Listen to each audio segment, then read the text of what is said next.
va mettre en place des automatismes, des réflexes qui vont avoir tendance à se déclencher systématiquement si je ne fais pas d'efforts particuliers.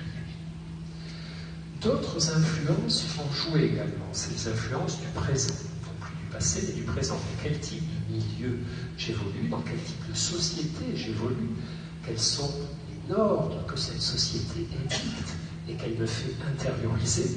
Donc ça, on va en parler tout de suite. Et puis, il y a bien sûr ce que je vais faire de tout ça, ce qu'on appelle l'autorégulation entre ce que j'ai reçu sur le plan affectif et éducatif, entre les pressions qui pèsent sur moi d'un point de vue social, et bien comment je m'auto-organise avec tout ça.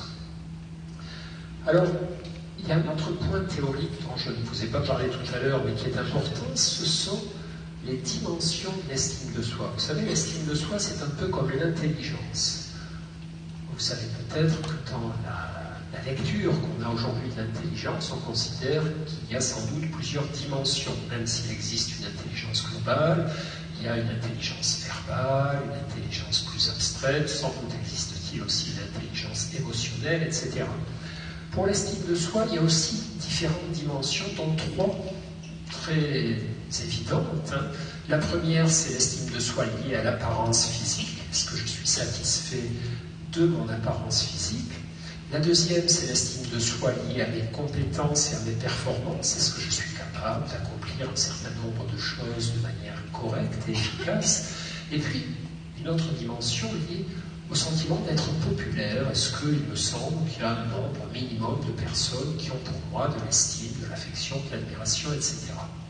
Chacune de ces dimensions peut être l'objet, malheureusement, de pression sociale, de dérégulation, de pollution sociale, et vous allez voir comment ça peut se passer.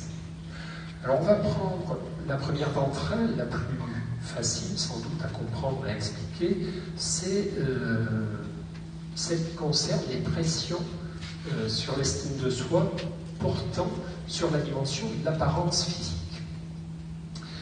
Alors, vous savez peut-être qu'un bon modèle pour étudier ces pressions sur l'apparence physique est représenté par le corps féminin. Et vous savez aussi que, jusqu'à une époque relativement proche, finalement, dans l'histoire, un siècle, un peu plus d'un siècle, les standards de beauté féminine étaient assez proches de cette jeune femme peinte par Renoir. Vous voyez aussi, en regardant le corps de cette jeune femme, que si elle se présentait aujourd'hui à un casting pour une agence de mannequins, elle ne ferait pas l'affaire. Ça, c'est très important. De l'avoir imaginé qu'elle pourrait être recrutée. Des seins trop petits, des hanches trop larges, un visage trop rond, etc. La coupable, vous la connaissez, elle apparaît à sa gauche, c'est la poupée Barbie. Alors, j'exagère à peine. Partagez avec les abonnés. Effectivement, Barbie fait partie des nombreux facteurs qui ont, depuis le milieu du XXe siècle, modifié l'image que les femmes avaient de leur corps, ou plutôt de ce que devait être leur corps. La poupée Barbie, évidemment, elle apparaît à la fin des années 50, dans les années 50. D'entrée, c'est un mensonge absolu, puisque les mensurations d'une poupée Barbie, si vous les transposez à une vraie femme, sont totalement impossibles à atteindre, donc c'est une chimère, c'est un idéal féminin qui ne peut pas exister en vrai. Et l'hypothèse qu'ont fait un certain nombre de chercheurs, c'est de dire que ce n'était pas anodin. C'est comme la publicité. La publicité, c'est pas anodin. C'est pas anodin, chaque fois qu'on sort de chez nous, d'avoir des noms de marques qui pilonnent notre cerveau. Même si on ne les lit pas, même si on ne réfléchit pas, on est surexposé à ces noms de marques. Et après, il y a un effet d'amorçage qui font que quand on a des choix à faire, on est assez facilement attiré vers la marque qui s'est le plus souvent manifestée à nous. Et de même, on a beaucoup de travaux qui montrent que finalement l'imprégnation précoce par des Barbies, pas forcément chez toutes les femmes, mais chez un nombre important d'entre elles, et notamment celles pour qui l'estime de soi va principalement s'appuyer sur l'apparence physique parce que leur éducation, leur famille, leur milieu social ne les a pas encouragés à cultiver des compétences ou des capacités autres, eh bien pour un certain nombre de ces femmes qui ont trop joué à la Barbie en quelque sorte et qui ont trop évolué dans un milieu présentant des modèles du corps parfait semblables, les choses vont mal se passer. L'insatisfaction par rapport à leur apparence physique va être très importante, chronique, et va altérer l'estime qu'elles ont pour elles-mêmes. L'histoire de ces poupées Barbie, elle est très intéressante parce que le fabricant ne comptait pas en rester là. Le fabricant des Barbie, Mattel, succès mondial, planétaire, toutes les petites filles du monde voulaient avoir des Barbie. Donc un jour, il se dit, on va gagner encore plus d'argent en faisant une Barbie qui parle. Une Barbie qui parle. Donc il lance la Barbie qui parle en juillet 92, et la Barbie qui parle, c'était fantastique, elle disait des trucs super barbides, genre « les maths c'est difficile, j'adore les fringues, allons manger une pizza », c'était parfait. Je vais vous faire entendre ce que dit Barbie, par exemple. Je vais essayer, parce que souvent je fais une fausse meneur. J'ai fait la fausse manœuvre. Alors attendez, je lance la vidéo.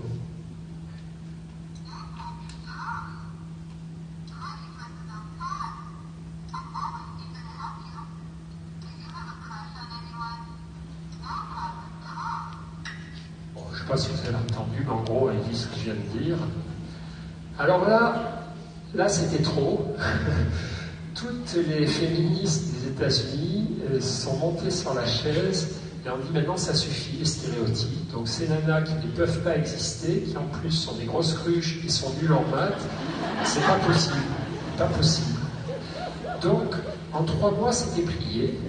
Mattel a récupéré toutes ces poupées, ce qui fait qu'elles valent très cher. Si vous en avez une chez vous, ça vaut une fortune. Et là, ça, c'est une petite vidéo que j'ai trouvée sur Internet d'un type qui vendait sa poupée Barbie. Je crois que c'est quelques milliers de dollars, un truc comme ça. Donc, ces histoires de Barbie ont vraiment agacé à l'époque énormément tout ce milieu des femmes qui défendaient justement l'image des femmes dans la société américaine. Pour les raisons dont je vous parlais. Pour ces raisons que vous voyez sur ce schéma, c'est qu'une femme normale ne peut pas ressembler à une Barbie à moins d'avoir vraiment beaucoup investi dans la chirurgie esthétique. Et donc, évidemment, le fabricant de Barbie est très malin et a fait évoluer sa Barbie à partir du modèle original, vous voyez, donc impossible à atteindre. Il a mis en vente des Barbies qui s'appellent des Barbies curvy, avec des formes beaucoup plus proches du corps des vraies femmes. Il a mis en vente des Barbies noires, il a mis en vente des Barbies brunes, etc., etc. Alors ça, comme je vous le disais, c'est juste un tout petit bout du problème. En réalité, il n'y a pas que les Barbies. Les pressions sociales sur l'apparence physique existaient bien sûr autrefois. C'est pas d'aujourd'hui qu'on cherche tous à avoir un corps acceptable, etc. Mais réfléchissez à la manière dont ça se passait. Autrefois, finalement, lorsqu'une femme comparer son corps avec le corps d'autres femmes, à l'époque, il n'y avait pas de magazine, pas de télévision, pas de cinéma, pas d'internet, elle regardait autour d'elle. Et donc, elle comparait son apparence physique avec celle de ses sœurs, de ses voisines, de ses cousines, et en général, ça allait, quoi, c'était correct. On pouvait se dire, je suis à peu près dans la moyenne. Aujourd'hui, les corps que les femmes voient le plus souvent, c'est plus les corps de leurs voisines ou de leurs collègues de travail, c'est les corps des mannequins qu'elles voient plusieurs dizaines et parfois centaines de fois par jour dans les magazines, sur les abribus. Elles voient à la télé des stars refaites de partout, les dents blanchies, possucées de tous les côtés. Bref, elles sont en permanence confrontées à des modèles de corps parfaits et très trafiqués qui finissent par ébranler fortement la satisfaction qu'elles peuvent avoir vis-à-vis d'elles-mêmes. Et ça, c'est un énorme problème parce que vraiment, on sait par cœur, on a des tas de travaux et même de données montrant comment ça se passe. Alors peut-être vous connaissez cette vidéo.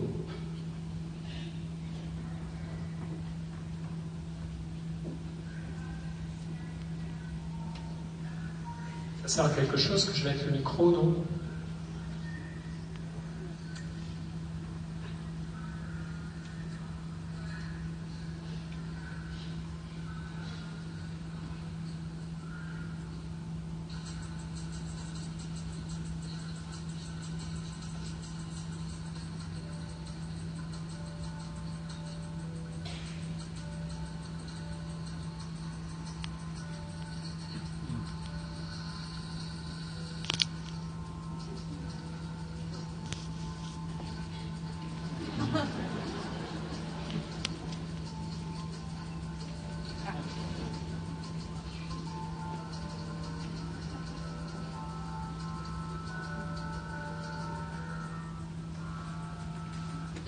Voilà le problème.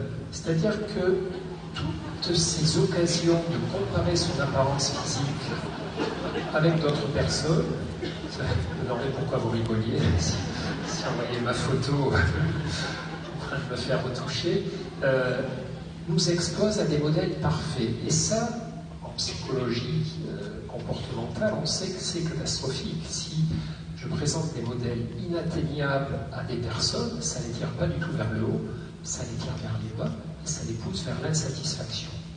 Donc toutes ces histoires ont été largement démontrées par un paquet considérable d'études scientifiques. Et ce qu'il faut savoir, c'est comme nos histoires de rejet social, ça va au-delà du simple désamour de soi. Ça perturbe aussi les relations sociales, puisque si l'image que j'ai de moi, et évidemment j'aurai une image de moi d'autant plus détestable que je serai sans arrêt exposé à des corps parfaits, si l'image que j'ai de moi est négative, je vais me demander quand même comment me voient les autres. Vous voyez cette dame qui se demande quand même si son mari l'aime. Alors son mari, ben oui, il l'aime, il est plutôt gentil avec elle, et on pense qu'il y a un problème. Et ça, c'est à peine exagéré. C'est tout à fait ça. À partir du moment où j'ai un désamour profond de moi-même, je ne peux pas comprendre qu'on m'aime. Et donc je pense que l'amour, l'estime ou l'affection ou l'amitié qu'on me porte est basée sur un malentendu. Soit on n'a pas vu mes défauts et si la relation dure trop ou se rapproche trop, on va les voir, on sera déçu et on m'abandonnera. Soit on les a vus et on reste avec moi par pitié ou par intérêt. Et ça, c'est une source supplémentaire et de douleur et de perturbation dans ma vie quotidienne et dans ma manière de fonctionner avec les autres personnes. Alors pendant longtemps, c'était les femmes qui étaient victimes de ce genre de pilonnage, matraquage, de corps parfaits. Et depuis quelques années, je ne sais pas s'il faut s'en réjouir, les hommes vont avoir aussi le même genre de problème. Alors, peut-être qu'il faut s'en réjouir quand même finalement, parce que ça va peut-être faire réagir tout le monde. Pendant longtemps, on pouvait être un top modèle, faire de la pub, même si on avait un gros ventre, même si on avait un grand nez, des grandes oreilles, etc., si on n'avait pas beaucoup de cheveux, on pouvait figurer sur des affiches publicitaires. Pendant longtemps, on pouvait être un peu rond, un peu gros, un peu vieux, ça allait. Aujourd'hui, tout est en train de changer et les affiches publicitaires qui présentent des hommes jeunes, beaux, musclés, dénudés sont en train d'augmenter de façon très spectaculaire depuis 10-15 ans. Et nous, on retrouve ça dans nos consultations en psychologie, en psychothérapie. On voit depuis que la publicité utilise des corps masculins parfaits pour toucher tout ce qu'il voudrait, une augmentation de demandes de consultation pour boulimie, par exemple. La boulimie chez les hommes n'était jamais l'objet de demandes de consultation, moi, quand j'étais jeune médecin, psychiatre, interne, etc., parce que ça n'existait pratiquement pas. La boulimie est un trouble de l'alimentation. C'est-à-dire on mange beaucoup, puis on se dégoûte, on se fait vomir. En général, on mange beaucoup quand on est malheureux, quand on est triste, quand on se sent vide, quand on a l'impression que sa vie ne va pas bien. C'est très très lié à des problèmes d'estime de soi. On n'avait jamais ça chez les hommes et on en a de plus en plus. On a de plus en plus de complexes masculins. Les des hommes complexés par leur corps, ce qui était beaucoup moins le cas auparavant, etc. Et on a le même phénomène, pas seulement dans la publicité, mais aussi au niveau des jouets. Donc, les garçons jouent moins souvent aux poupées Barbie, mais ils ont des espèces de jouets qui s'appellent G.I. Joe, ou Rangers, je ne sais pas quoi, la Power Ranger, enfin, dans ce style-là. Regardez l'évolution de ces jouets en 30 ans. Ça, c'est G.I. Joe, à gauche, dans les années 80. Donc, il ressemble aux hommes présents dans cette salle, enfin, normal. G.I. Joe, dans les années 90, là, j'en ai déjà vu un peu moins dans ma salle, et là, c'est G.I. Joe des années 2000, on est dans le grand délire. C'est les mêmes délires que Barbie. Ça ne peut pas exister, sauf si vous passez vos journées dans les salles de musculation, si vous injectez des anabolisants, etc., etc. Donc, on est effectivement face à des pollutions sociales sur ce que devrait être une image sociale idéale. Alors, vous dites peut-être que je suis en train d'exagérer. Je parle de pollution sociale. La pollution, c'est un truc qui ne nous fait pas mourir du premier coup. Quand vous sortez dans la rue à Paris et que l'air est très pollué, vous ne tombez pas sur le dos, raide de mort, vous tombez dans vos pas, etc. Mais ça vous fait du mal. Et si vous passez votre temps à respirer de l'air pollué, ça va abîmer votre santé. Ça, les publicités, les pressions sociales sur l'apparence, les stars de télévision, maquillées, dents blanchies, etc., ce sont des pollutions. C'est-à-dire que après avoir vu le corps de la personne, tout à coup, vous ne détestez pas, vous n'avez pas l'impression de vous détester davantage, mais peu à peu, ça conduit à un désamour de soi. Comme, en plus, ça se greffe sur des complexes éternels, le sentiment d'être insatisfait de son apparence physique est très souvent niché au cœur de la personne humaine, hein, que ce soit les femmes ou les hommes. Il y a des craintes, des appréhensions par rapport à l'apparence physique qui existent de tout temps. Ce qu'on voit, c'est que c'est juste une amplification de ces histoires-là. Ça, l'histoire de la longueur du pénis chez les hommes, c'est un sujet incroyable, très très passionnant. Très passionnant. Moi, il y a une histoire assez drôle, enfin, moi, je trouvais ça drôle. À un moment donné, bon, combien de temps ça fait? Il y a 5 ou 6 ans, je me mets à recevoir plein de pubs me proposant d'allonger la longueur de mon pénis. Pourquoi on m'envoie ça? Je n'ai pas allé les chercher. Je n'ai jamais posé la question, je n'ai jamais allé fouiller sur des sites, mais bon, voilà. Et donc j'étais hyper embêté, je me dis bon sang, si ma femme tombe sur ces pubs un jour en ouvrant mon ordi, je ne sais pas ce que je vais lui dire, quoi. Est-ce qu'elle va me croire? Elle va se demander si je vais sur des sites porno, des trucs absurdes. Et donc, je les efface méthodiquement, j'essaie de me désinscrire, mais ça n'a fait qu'aggraver encore un peu. Et un jour, ma femme rentre dans mon bureau et me dit « Dis donc, tu reçois pas tout le temps des pubs là pour allonger ton pénis ?» Je me suis dit « Pourquoi ?» Moi aussi. Alors là, je me suis senti très soulagé. Et puis un jour, ça s'est arrêté. Mais c'est pareil. Là aussi, c'est l'influence, les films porno, enfin tous ces trucs-là. Bref, ça devient de plus en plus compliqué d'avoir la paix. L'autre jour, un de mes patients qui me fait beaucoup rire, qui est un bon gros monsieur tout rond, enfin qui se fout totalement de ces histoires-là, mais on en avait bavardé un jour lors d'une séance, revenait ou est parti en vacances dans le Périgord et m'a envoyé cette carte postale qui m'a énormément fait rire pour rétablir un petit peu de bon sens dans toutes ces histoires. Je vous parlais tout à l'heure de la menace du stéréotype pour rappeler à quel point les stéréotypes pouvaient être quelque chose de violent, d'insidieux et de très pernicieux finalement, très destructeur. Les stéréotypes, c'est des clichés, c'est des idées toutes faites.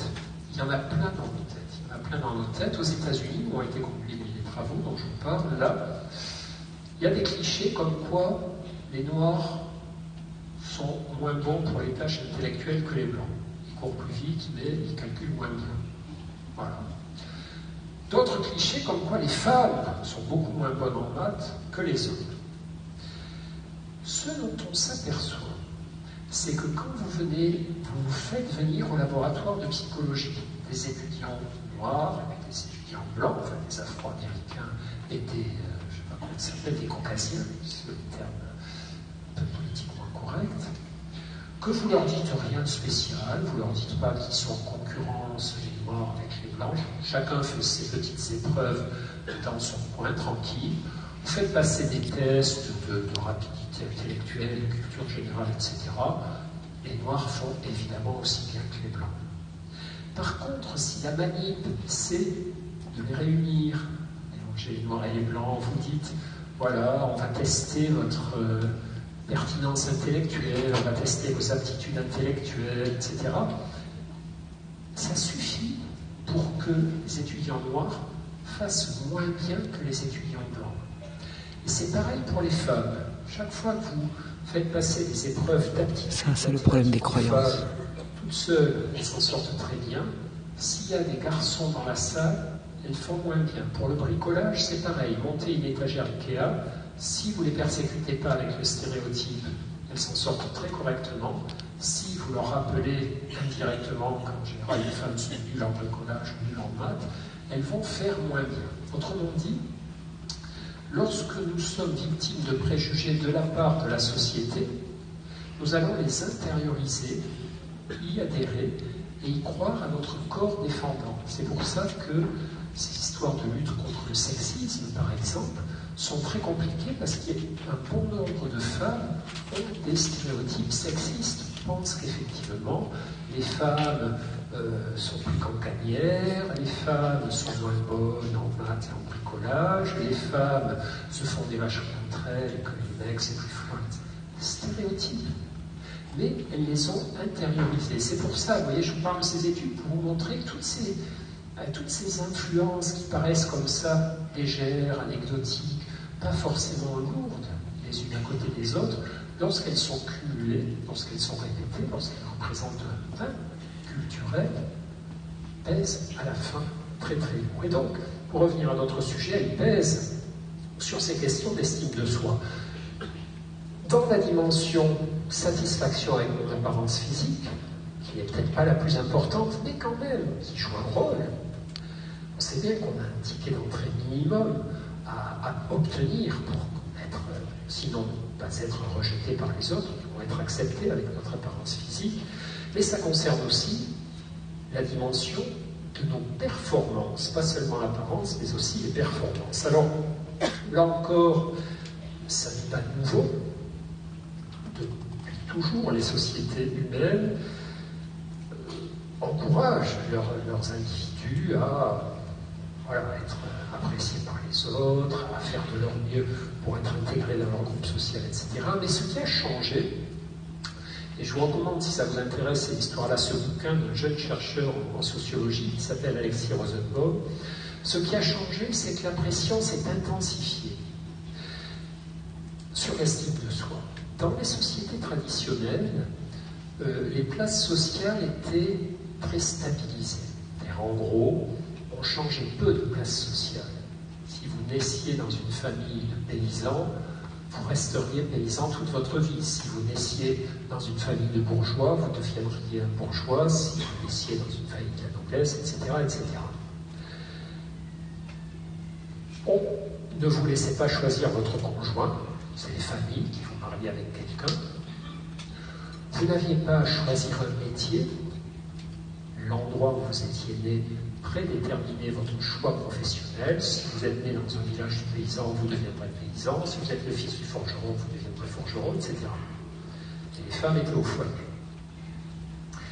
À partir du 19e siècle et surtout du 20e siècle, les sociétés changent. On a beaucoup plus de mobilité sociale et donc les personnes ne sont plus forcément condamnées à rester à leur place. Elles peuvent s'élever dans l'échelle sociale, elles peuvent choisir leur conjoint, elles peuvent déménager, se faire des nouveaux amis, des nouveaux voisins, ce qui dans un premier temps est plutôt une bonne chose, mais qui nécessite qu'elles aient assez confiance en elles.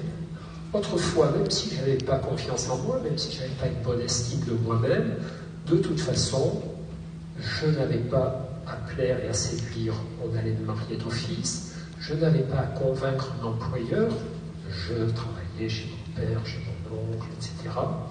Et je n'avais pas à plaire à des nouveaux voisins puisque je passais ma vie au même endroit. Dans nos sociétés, on a besoin de séduire, de plaire à nos employeurs, aux personnes qu'on veut séduire, aux voisins chaque fois qu'on déménage. Et donc, si nous ne sommes pas dotés de ces compétences, évidemment, c'est plus compliqué. Mais en retour, je vais pouvoir avoir plus d'inquiétude, plus de crainte de ne pas être à la hauteur et de ne pas réussir à faire ma place dans des sociétés où les choses sont beaucoup plus mobiles qu'elles ne l'étaient autrefois. Et donc, c'est un peu ce qui caractérise nos sociétés d'aujourd'hui, c'est qu'il faut être des battants, il faut être performant, il faut qu'on soit à la hauteur. Et cette pression a été dénoncée par un certain nombre de sociologues et elle a été étudiée, évidemment, dans un certain nombre de travaux de psychosociaux, dont un des plus drôles, une des expériences les plus drôles qui a été faite sur l'exposition à des modèles parfaits ou imparfaits, et l'expérience qu'on appelle Monsieur Crade et Monsieur Propre. Alors, Monsieur Crade et Monsieur Propre, c'était une expérience qui fonctionnait de la façon suivante. Donc, vous arriviez au laboratoire, vous faisiez cette recherche, on ne vous disait pas sur quoi on travaillait, on vous disait juste, voilà, on étudie des traits de personnalité, donc vous allez rentrer dans cette pièce, vous asseoir à cette table et nous remplir des questionnaires. Donc, vous rentrez dans la pièce, il y a 2 tables, avec des liasses de questionnaires sur chacune des 2 tables. L'autre table, pour l'instant, est inoccupée. Vous vous asseyez à celle qu'on vous a montrée, et puis vous commencez à remplir vos questionnaires. Le premier de ces questionnaires est un questionnaire d'estime de soi, voir à quel niveau vous en êtes, au point 0, avant qu'on vous ait stressé, avant qu'on vous ait fait des misères. Dès que vous avez rempli ce premier questionnaire, sur 2-3 pages, on fait rentrer l'autre personne. Donc vous croyez que c'est un volontaire de l'étude, comme vous, en fait, évidemment, c'est truqué, c'est un comparse des expérimentateurs. Et selon le groupe dans lequel vous avez été tiré au sort, vous allez voir rentrer Monsieur Crade ou Monsieur Propre. Si vous voyez rentrer Monsieur Crade, eh bien, vous voyez rentrer un étudiant, donc là, ça a été fait sur les étudiants garçons, je crois, donc un étudiant crade. Il a un vieux t-shirt avec des taches de ketchup, il sent pas très très bon sous les bras, il traîne la patte, il a des vêtements sales, il s'assied à la table, il regarde ses feuilles en soupirant, il vous demande si vous ne pouvez pas lui passer vos feuilles, il a la flemme de répondre, il va mettre comme vous, il s'endort sur son paquet de feuilles, quand il s'endort, il y a le vieux sac plastique qui lui tient le milieu de cartable, tombe par terre, là une vieille revue porno qui tombe au sol, apparemment il s'en est beaucoup servi, bref. Monsieur Crade. Vous, pendant ce temps, vous regardez Monsieur Crade et vous continuez de remplir vos questionnaires. À la fin de votre liasse de questionnaires, il y a un autre questionnaire d'estime de soi que vous allez remplir à nouveau. Les questions sont dans un ordre différent. L'idée, c'est de comparer les résultats que vous avez eus avant de rencontrer Monsieur Crade avec les résultats que vous avez après l'avoir vu. Et puis d'autres étudiants, eux, c'est le même protocole, mais là c'est Monsieur Propre qui rentre. Donc Monsieur Propre, il est grand, il est beau, il est musclé, il est bronzé, il sent très bon, il est bien habillé, il a une petite mallette en cuir hyper élégante, il dit bonjour poliment, il s'assied, il remplit les questionnaires 2 fois plus vite que vous. Et vous voyez que dans sa serviette en cuir, il y a un traité de métaphysique de Kant en allemand, et voilà, le New York Times, c'est un fortiche. Et hop, il se lève, ça sent le parfum, il vous dit au revoir, il vous termine ses tests, vous êtes encore à la page 8. Et donc on regarde ce que ça donne sur votre second questionnaire d'estime de soi. Et évidemment, ça change les choses. C'est-à-dire que quand on regarde, vous voyez, les changements que provoque le passage de Monsieur Propre sur les volontaires, on voit qu'après le passage de Monsieur Propre, les scores d'estime de soi sont abaissés. Vous avez un moins bon score parce que finalement, tout bien réfléchi, quand vous comparez à ce type, vous n'êtes pas si génial que ça. Par contre, le grand bénéfice du passage de M. Sade, c'est qu'il a plutôt tendance à élever vos scores d'estime de soi. Donc, ça nous rappelle qu'on ne porte jamais sur nous-mêmes un regard dans l'absolu, qu'on est en permanence en train de s'ajuster par rapport à ce que nous voyons autour de nous. Si ce que nous voyons autour de nous, c'est une humanité normale, il n'y a pas de souci, on va très vite arriver à s'ajuster. Si ce qui nous est proposé, soit comme des modèles, soit le plus sournois, le plus vicieux, le plus insidieux, c'est ce qui nous est proposé comme naturel et spontané.